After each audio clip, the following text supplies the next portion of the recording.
Hello! So good to be with you. It's another edition of Wisdom Walks, and today we're talking about illness and injury. What are those showing up in our lives for? Are we doing something wrong?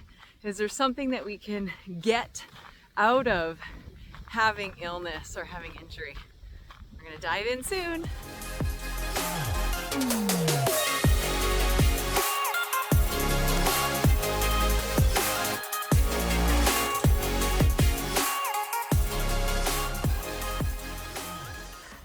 All right, everybody, it's so good to be back with you again on another edition of Wisdom Walks.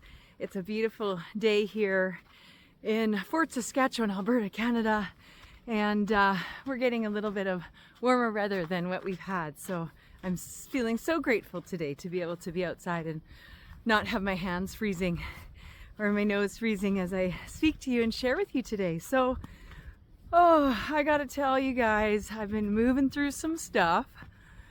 And I'm sure you can relate. I have been sick for a few weeks, and it's a virus that hit me pretty hard, and it's taken me a little bit longer to recover than usual.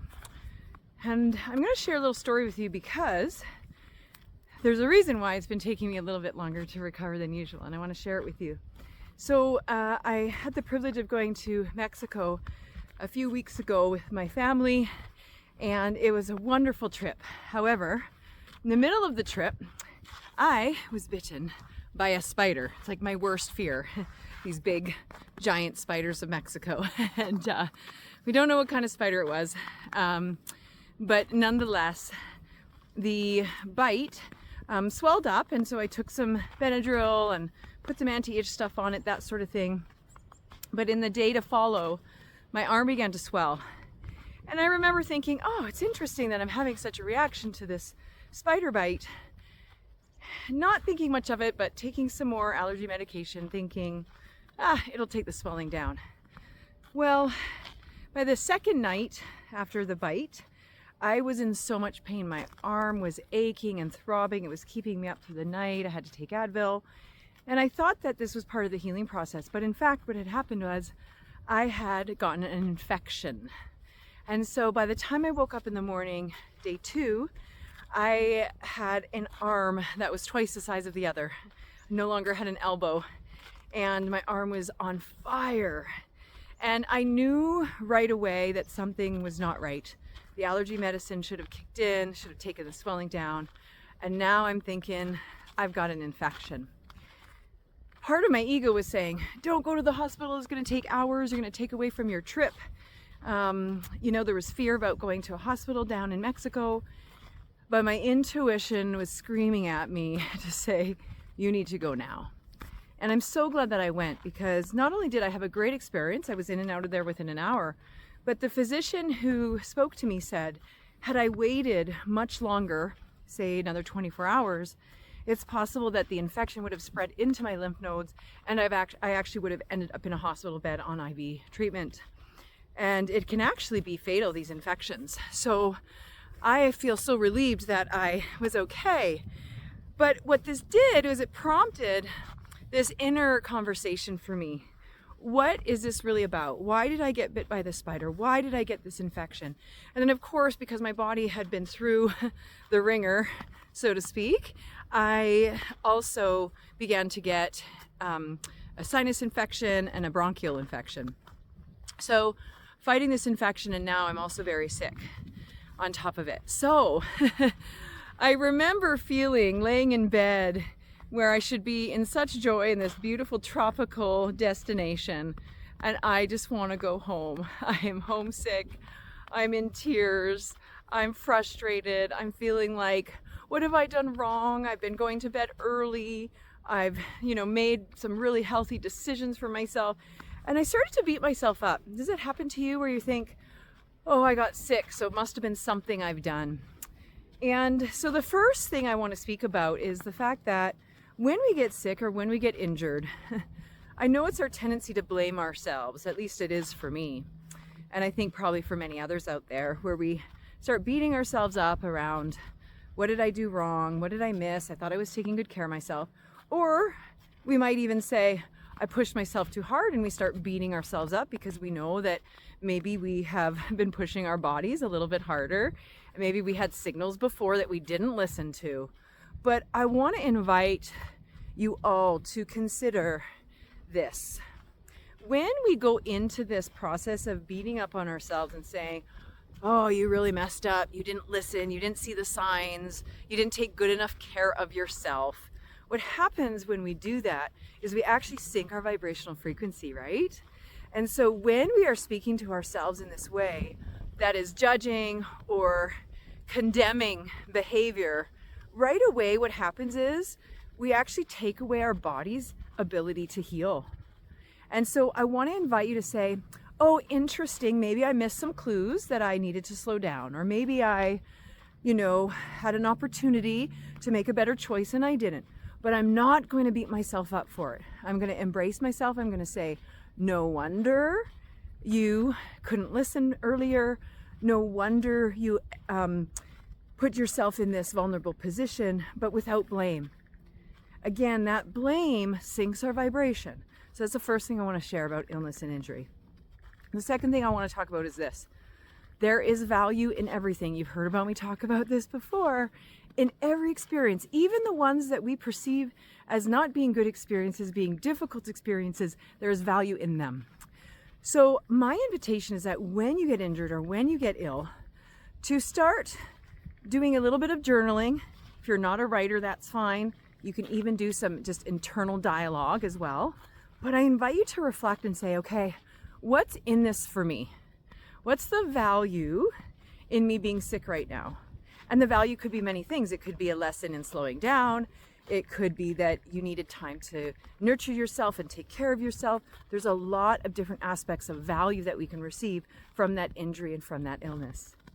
So the invitation is not only to take the value out of that experience, but it also is tied to deeper questioning.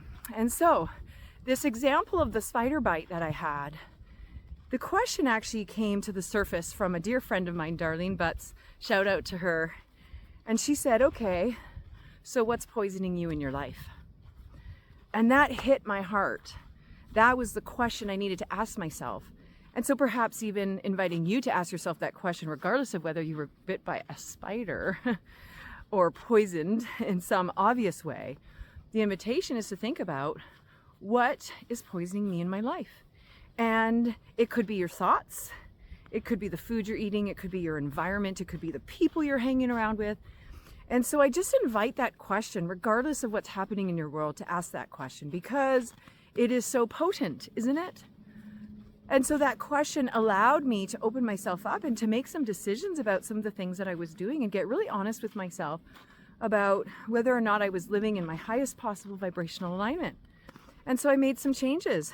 I said no to a few things that were poisoning me. I let a few people go.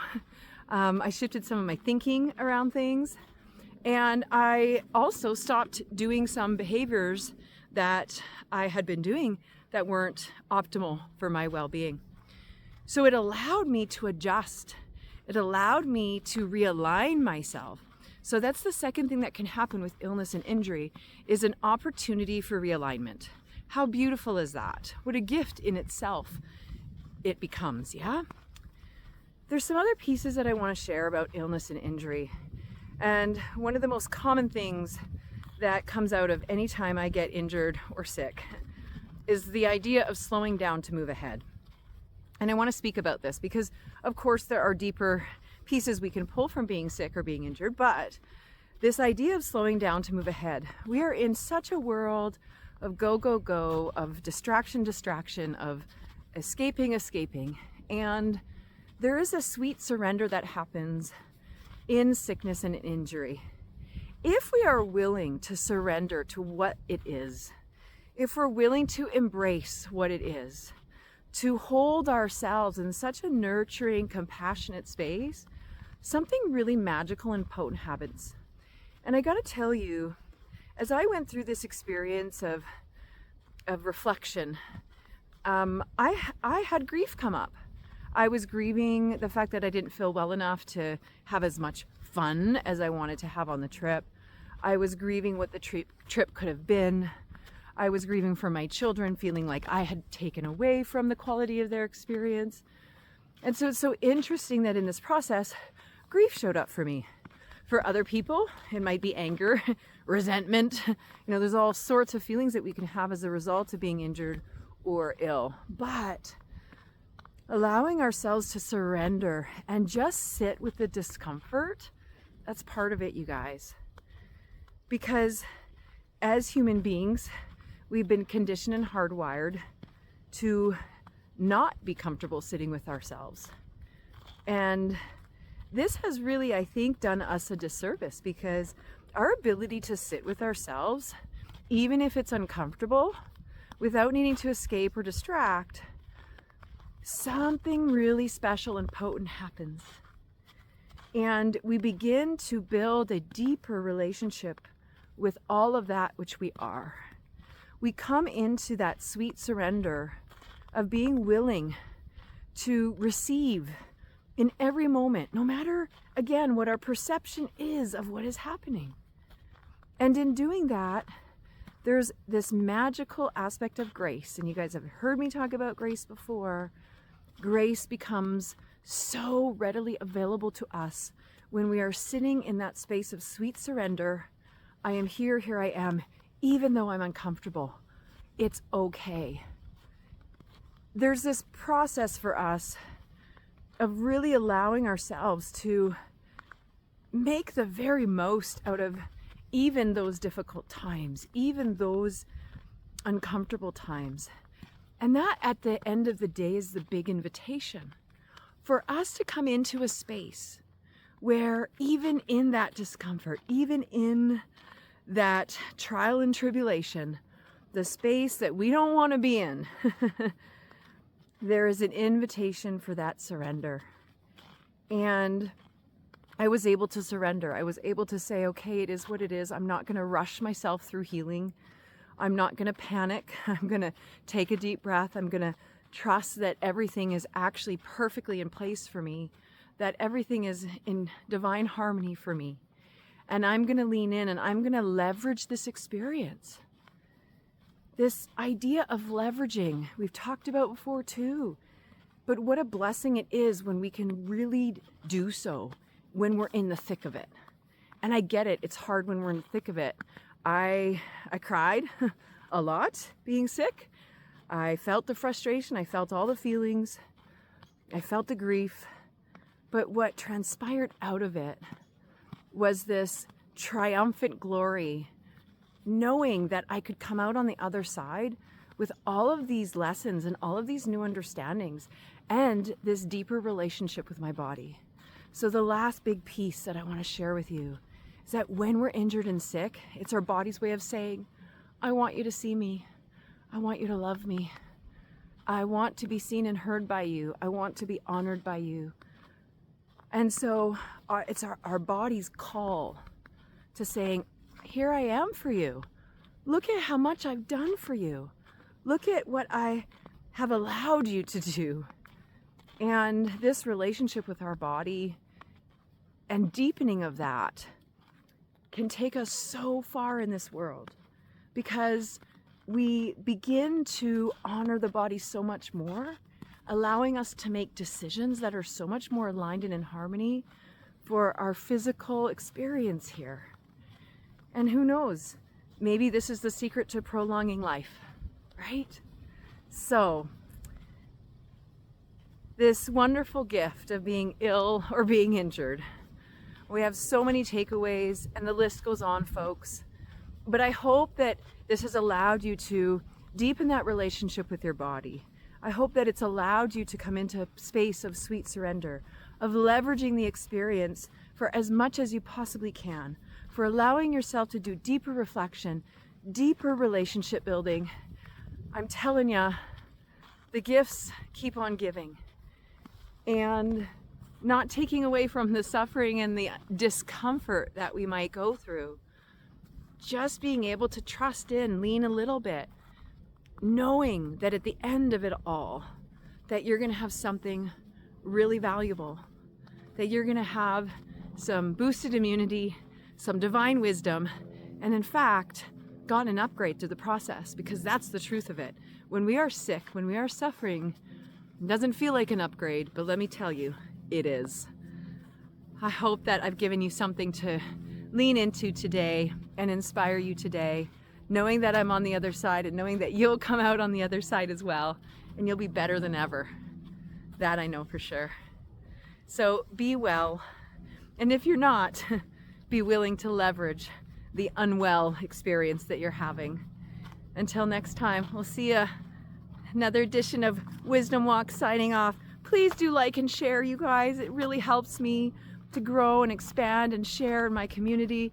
And so I would just love for you to please like and share with anyone who you might feel needs to hear this message today. Lots of love to you all. Signing off. Bye for now.